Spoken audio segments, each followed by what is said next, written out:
down. Why don't you go to Africa to build vehicles if Canada is such a terrible place? The all-in labor cost in a place like Mali, that's where this photo is about 50 cents an hour. 50 cents an hour looks like a great place to go and build vehicles, doesn't it? You only have to pay 50 cents an hour for labor. But of course, that's ridiculous. There's no training, there's no skills, there's no productivity, there's no infrastructure, there's no capacity to produce. Even if you went to a country like Colombia, that's this picture, Bogota, Colombia, where General Motors actually has an assembly plant. It's not doing very well, though. Why? Because the country is ridden by violence, the roads are absolutely clogged with traffic, and nothing can get around. So in Canada, we actually have a huge number of factors going for us. Canada is a very profitable, efficient, and productive location for them.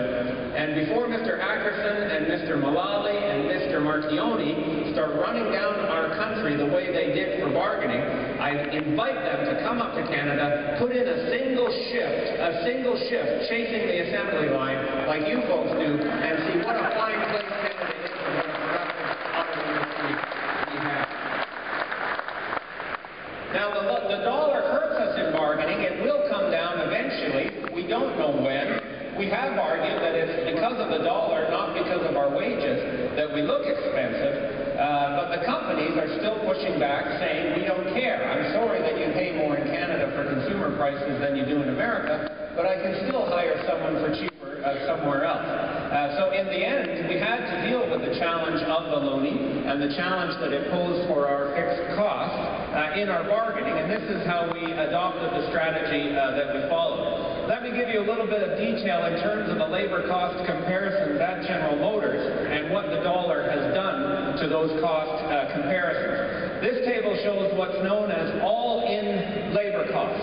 Now, I stress, all-in labor cost is different than compensation, okay? We all know what we actually get paid. We get paid $34 an hour production, $40 an hour trades, and there's a few dollars of pension and benefits on top of that.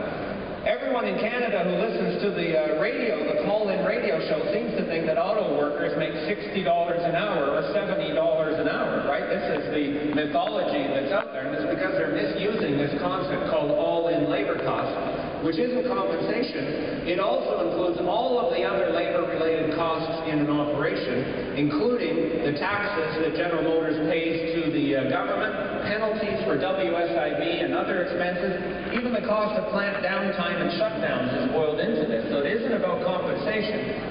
It's what they call all-in labor costs.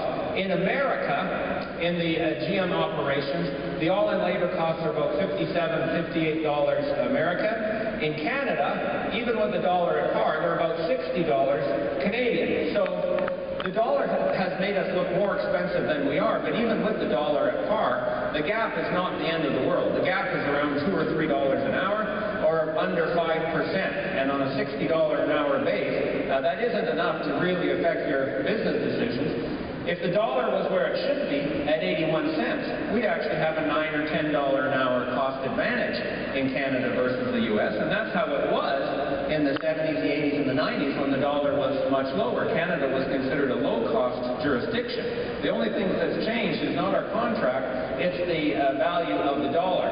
But just to show you how sensitive we are to the dollar, even as we were bargaining, the dollar actually went above par. As we reached a tentative agreement with General Motors, it was at $1.03, and then suddenly the $2 or $3 gap becomes a $4 or $5 gap. And this is how we end up swimming against the tide of trying to control our fixed costs, but we're still at the mercy of the currency. And we had to take the currency into account in our bargaining. So the key messages that we laid out as we went into bargaining a couple of months ago, number one, first and foremost, as Chris indicated, the first task was to resist demands from the companies for more concessions. We all went through the sacrifices of 2009 when the company was bankrupt. Now the company has turned around, thankfully. The company is making profits and the industry is doing much better. You cannot come back and demand still more concessions in that kind of environment. Yet that's exactly what the company was doing. And because they feel stronger now than they did in 2009, they were actually more aggressive with their demands for concessions. Number two, we had to win some kind of recognition for our members for the sacrifices that they made in 2009, helping the company and the industry turn around. Yes, we had an eye on the fixed issue and the impact of the dollar, but we had to find some way of delivering some compensation, some gains, some recognition to share in the rewards of the company turning around.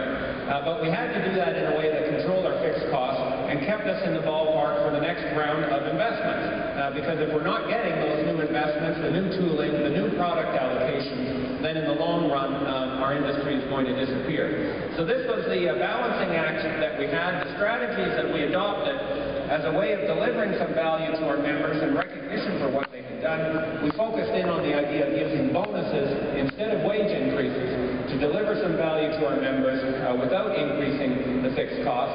We also looked at the idea of expanding our new hire program. Instead of a permanent two-tier system like the Americans have, we have a system in Canada where you start at a lower rate, but you work your way up the pay grid. This is common in many industries, not just the auto industry. And after some years, you